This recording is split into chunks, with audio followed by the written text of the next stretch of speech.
मैं इमरान खान को नहीं छोड़ूंगा। जैसे लीडर कहेगा पहुंच जाओ, इंशाल्लाह आपको हजारों नहीं लाखों लोग नजर आएंगे जो पाकिस्तान की जेलों के दरवाजों पे खड़े होंगे।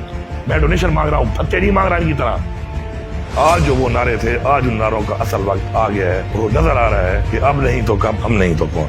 ये सजा दो ऐसे लोगों को जिन्होंने पाकिस्तान के आइन को तोड़ा है। उनको आर्टिकल 6 में वही सजा होनी चाहिए जो आर्टिकल 6 की सजा है। पाकिस्तान का आइन मुझे इजाजत देता है मैं अपना तहफ़्फ़ुज़ करूँ। इंटीरियर मिनिस्टर जो है, जब वो एक दहशतगर्द होगा ना सनाउल्लाह टाइप का, देखिए जी मेरे दिल में चोर नहीं है, मैं खुली किताब हूँ। 5300 कनाल जमीन मैं बेच चुका हूँ। पाकिस्तान में बड़े बड़े जमींदार एग्रीकल्चर जो अपने आप को लैंड लॉर्ड कहते हैं, शायद इतनी उनकी होल्डिंग ना हो जमीन की, इतनी जमीन में इक़्तिदार में रह के बेच चुका हूँ अपनी। और अपने घर के हल्के से मौलाना साहब भाग जाते हैं और बाइकआउट का बहाना बनाते हैं, तो इसे अवाम को अंदाजा लगा लेना चाहिए कि उनकी पब्लिक पॉपुलैरिटी अपने हल्के में क्या है। एक सवाल मैं करूंगा चेयरमैन नायब से कि 72 सालों में इतना काम नहीं कर सके ये लोग जितना मैंने 3 सालों में अपने हल्के में किया है।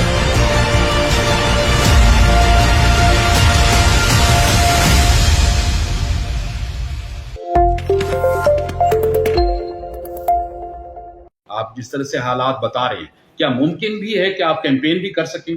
बिल्कुल जी, देखें अगर ये समझते हैं कि हमें डरा लेंगे, वो कोशिश इन्होंने बहुत पहले कर ली है। ठीक है, मैं इमरान खान को नहीं छोड़ूंगा। मैं इसलिए इमरान खान के साथ हूँ, इमरान खान मेरी कौम की जंग लड़ रहा है, मैं उसको नहीं छोड़ूंगा चाहे जितनी भी सख्ती कर लें। तो क्या आप इन्होंने हर बार मेरे पे आजमाया है कि मैं उस मिशन में, उस मकसद में पीछे हट जाऊं, लेकिन मैं हटने के बजाय मजीद आगे बढ़ रहा हूँ। इमरान खान ने जब कॉल की है, अल्हम्दुलिल्लाह मैंने उस जगह पे आके ब्रेक मारी है जिस जगह पे इमरान खान ने बुलाया था, और मैं लोगों के साथ मारी है, और मैं लोगों को फ्रंट पे खुद लीड करता हूँ। मैं ये नहीं करता कि लोग पराए बच्चे आगे और मैं घर में बैठ के उन्हें कहूँ कि जाओ तुम लड़ो मरो ना, आगे मैं होता हूँ। आइन के मुताबिक 5 साल के लिए वो इलेक्शन होना है और 90 दिनों में कराना है, और ये जिम्मेदार है। जो नहीं कराएगा आर्टिकल 6 के लिए तैयार है। ये वो इलेक्शन नहीं कराते और पाकिस्तान को मजीद डुबोने के लिए ये फिर भी इन कुर्सियों में बरजुमान रहना चाहते हैं, मजीद पैसे खाने के लिए जो भी ये खा रहे हैं, तो वो तो अलग बात है। लेकिन जो सूबाई असम्बलियों के इलेक्शन है पंजाब के और केपी के, उसमें ये आइन के खिलाफ जाएंगे 90 दिनों में अगर नहीं कराएंगे। काफी दिन गुजर चुके हैं, उसके लिए आर्टिकल 6 के लिए तैयार रहे। मैं तो हर हद तक जाऊंगा, मैं तो इंशाल्लाह हर हद तक जाऊंगा और हुकूमत का वाइस बंदा हूंगा कि जो अगर हुकूमत में मैं हूँ इंशाल्लाह हमारी जब बनेगी तो मैं रोजाना की बुनियाद पर प्रेशर डालूंगा इस बात पर कि सजा दो ऐसे लोगों को जिन्होंने पाकिस्तान के आइन को तोड़ा है। उनको आर्टिकल 6 में वही सजा होनी चाहिए जो आर्टिकल 6 की सजा है, और जब तक ऐसे लोगों को फांसियां नहीं दी जाएंगी तब तक पाकिस्तान के आइन को ऐसे ही लोग तोड़ते रहेंगे। कौन आपके मुकाबले आ रहा है? जमीयत उलमा इस्लाम, मौलाना फजल रहमान आ रहे हैं या कोई कैंडिडेट बदल रहे हैं? न लड़ने का कुछ ऐलान किया था पीडीएम की तरफ से।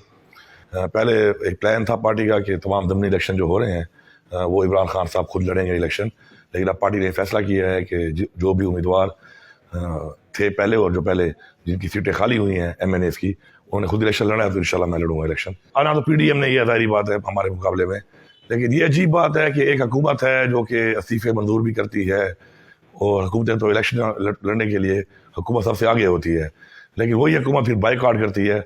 तो बेसिकली इनको पता चला हुआ है कि इनकी अवाम में मकबूलियत बिल्कुल नहीं है अब, तो ये अवाम में इलेक्शन में जा नहीं सकते। तो इसीलिए मौलाना साहब अपने घर की सीट है उनकी, बड़ा फ़ख्र से वो कहते हैं मेरे घर का ही हल्का है, और अपने घर के हल्के से मौलाना साहब भाग जाते हैं और बाइकआउट का बहाना बनाते हैं, तो इससे अवाम को अंदाज़ा लगा लेना चाहिए कि उनकी पब्लिक पॉपुलैरिटी अपने हल्के में क्या है। अच्छा अली खान, इमरान खान के बाद सबसे ज्यादा ऑडियो लीक्स आपकी आई हैं, ये क्या सिलसिला है? आप गैर मोहतात हैं? देखिए जी मेरे दिल में चोर नहीं है, मैं खुली किताब हूँ। मैं जब गलत काम नहीं कर रहा, और मुझे पता भी है कि इन्होंने मेरा फ़ोन बग किया हुआ है, नॉर्मल कॉल के ऊपर मेरा फ़ोन बग्ड है। मैंने पहले जो इन्होंने मेरे पीछे एक लीक निकाली कि मैं बंदे से बात कर रहा हूँ असले की, वेपन की, वो कोई इलीगल बात मैंने नहीं की। उसमें पाकिस्तान का आइन मुझे इजाज़त देता है कि मैं अपना तहफ़्फ़ुज़ करूँ, इसलिए मुझे वो लाइसेंस देता है। और जब मुल्क के वज़ीर इंटीरियर मिनिस्टर जो है, जब वो एक दहशतगर्द होगा ना सनाउल्लाह टाइप का, तो मुझे एहतियात करना पड़ेगा, तो मैं एहतियात करूंगा। लेकिन उस पर इन्होंने मिक्स एंड मैच करते हैं, ये एक और काम करते हैं, मिक्स एंड मैच करते हैं, बहुत सी आवाज़ों को मिला के एक चीज़ बना लेते हैं। क्या इदारों का एक काम रह गया है? पिशावर पुलिस लाइन पे जो हमला हो गया, हुकूमत कर रही है कोई इदारे? सर जो भी कर रहा है, पिशावर के पुलिस लाइन में हमला हो गया है, आप सत्तू पी के सोए हुए हैं, और इधर आप मेरी फोन कॉलों पर टाइम ज़ाया कर रहे हैं, मेरी तरह के और लोगों के भी कर रहे होंगे। आप अपना टाइम किसी पे ज़ाया कर रहे हैं? आपका जो मकसद है इस सिस्टम को जो आपको दिया गया है, इसलिए दिया गया है कि आप मुल्क में दहशतगर्दी रोकें, आप पाकिस्तान के लिए चीज़ इस्तेमाल करें, न कि किसी की प्राइवेट लाइफ के अंदर आप घुस के और उसकी आप ऑडियो बैठ के सुनते रहे और करते रहे। दूसरी बात जो फिर दूसरी उन्होंने लीक की है, वो कॉल मुझे आई है बाहर से, وہ بندہ زندہ ہے, وہ پھر رہا ہے, میں نے ڈونیشن مانگی ہے. پوری دنیا میں فارن فنڈنگ نہیں ہے, یہ ڈونیشن ہے, یہ ڈونیشن ہے. وہ ڈونیشن وہ ابھی بھی ہے اور وہ دے گا. کوئی روک سکتا ہے تو روک لے اس کو, کوئی اس میں ایلیگل کام نہیں ہے. میں ڈونیشن مانگ رہا ہوں, بھتے نہیں مانگ رہا ان کی طرح, کک بیکس نہیں مانگ رہا, لوگوں کو ٹھیکے دے کر ان سے پیسے نہیں لے رہا کوئی کہ میں نے ٹھیکہ دیا اس کو. اس طرح یہ کرتے ہیں, لوگوں کو فائدے دے کر ان سے پیسے لیتے ہیں. ہمارا لیگل پارٹی کا ایک فنڈ ہوتا ہے, ہماری ایک ڈونیشنز ہوتی ہیں, ہم اس پہ کرتے ہیں کام. ابھی پھر میں یہ بتاؤں آپ کو کہ ڈی خان نے میں نے 6 اسکول بنائے ہیں, جس میں نے یہ پیسہ دیا ہے اور ساتھ ڈونیشن میں نے لے کے 6 اسکول, جس میں 4 ہائر سیکنڈری اسکول ہیں.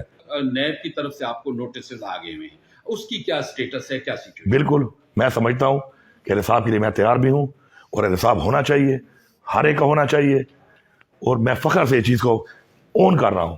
میں نے کبھی شور نہیں مچایا کسی چینل پہ, کسی ایونٹ پہ, کسی جگہ پر کہ جی کیوں ہو رہا ہے. ہونا چاہیے. احتساب کے لیے انہوں نے ایک لیٹر لکھا, میری جائیداد کے لیے لیٹر لکھا. الحمدللہ 2010-11 کے بعد اب تک 5300 کنال زمین میں بیچ چکا ہوں. پاکستان میں بڑے بڑے زمیندار ایگریکلچرسٹ جو اپنے آپ کو لینڈ لارڈ کہتے ہیں, شاید اتنی ان کی ہولڈنگ نہ ہو زمین کی, جتنی زمین میں اقتدار میں رہ کے بیچ چکا ہوں اپنی. اور میں نے لیا کیا ہے, بالکل اس کا حساب ہونا چاہیے. اور اگر یہ قومی ادارے جو اربوں روپے پہ خرچہ ہو رہا ہے اس چیز کے لیے, وہ نہیں کروا سکتے اور سمجھتے بھی ہیں کہ میں نے یہ کام کیا ہے, پھر ایسے اداروں کو بند کر دینا چاہیے. دوسری بات آئی ہے کہ اضافہ ہوا ہے 10 سال میں. سر میں 5300 kanal of my land ancestral land, باپ دادے پردادے کی جائیداد 5300 کنال میں بیچ چکا ہوں, اور میں نے اس کا ریکارڈ دیا ہے. یہ میں نے دیا ہے صرف 2010 کے بعد کا. سے کم ہوئے, بہت زیادہ کم ہوئے. 5300 کنال آپ کو مذاق لگ رہا ہے؟ پاکستان میں اتنے بڑے بڑے زمیندار ہیں کہ جتنی زمین ہوگی نہیں تھی میں بیچ چکا ہوں. ماشاءاللہ بھی میری بہت ہے. ایک سوال میں کروں گا, وہ یہ ہے کہ میرا تو آپ نے لے لیا, مجھے ایک ایوارڈ دینا چاہیے آپ کو کہ جی ہم سے غلطی ہوئی ہے. ہم نے آپ کی بیوی کا نام لکھا, اس میں آپ کی چھوٹی چھوٹی بچیوں کا نام لکھا, آپ کی فیملی کا نام لکھا, لیکن اصل حقیقت یہ تھی کہ آپ تو اپنی 5300 کنال زمین مزید بیچ چکے ہیں بجائے لینے کے. پھر میں یہ سوال کروں گا ایک چیئرمین نیب سے کہ چیئرمین صاحب, شہباز شریف کے اکاؤنٹ میں 27 ارب روپے کیش ہے, جو اس نے مانے بھی نہیں. وہ تو اکاؤنٹ میں کیش پیسے تھے, وہ ضمانت لے کر آپ سے کیسے چھوٹ گیا اور ملک کا وزیر اعظم بن گیا. حمزہ شہباز والا بھی سیم کیس ہے. زرداری کے پاپڑ والے اور سموسوں والوں کے اکاؤنٹ کے پیسے تو اس کے اکاؤنٹ میں آئے تھے.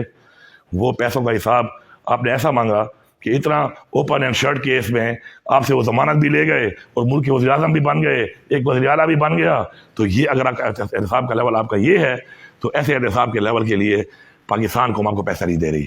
نہ پاکستانی قوم کا ٹیکس کا پیسہ اتنا فضول ہے کہ وہ آپ اتنا زیادہ پیسہ لگا رہی ہے. جیلیں بھرنے کا جو فیصلہ ہے یہ کب امپلیمنٹ کریں گے, کب تک آپ؟ جب عمران خان حکم کرے گا, ہم تیار بیٹھے ہیں, ہمیں کوئی خوف نہیں ہے. کچھ پلاننگ کی ہے کہ کب تک یہ فیصلہ ہو جائے گا کہ جی اب لوگوں لیڈر نے کہہ دیا کہ تیار رہو. میں آپ کو ابھی بھی میں موبائل میں دکھاتا ہوں آپ کو, ہمارے گروپوں میں آپ دیکھ رہے ہیں کئی لوگوں نے لسٹیں بنانا شروع کر دی ہیں, اپنے نام دے دیے ہیں. جیسے لیڈر کہے گا پہنچ جاؤ, انشاءاللہ آپ کو ہزاروں نہیں لاکھوں لوگ نظر آئیں گے جو پاکستان کی جیلوں کے دروازوں پہ کھڑے ہوں گے.